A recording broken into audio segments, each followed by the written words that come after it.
So, ito yung sapatos ni Elijah na binili last July. So, Lebron siya. 6 edition yata. Now, ang problema,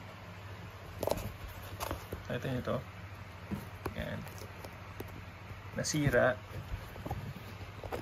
yung itong part niya sa right foot niya. Supposedly na dito sa loob. Sabi niyan. Siguro sumabit.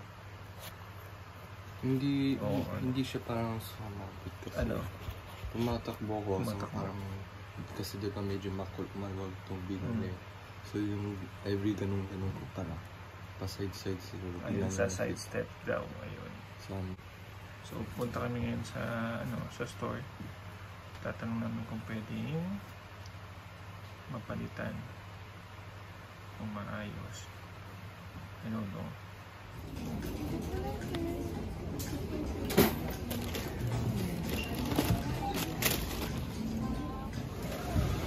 Ayun na nga, napalitan yung sapatos, same shoes, same size, ayan, bago na uli.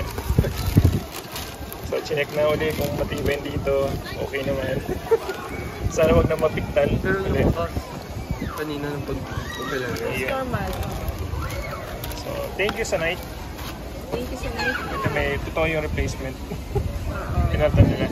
Hindi na repair. Yan lang.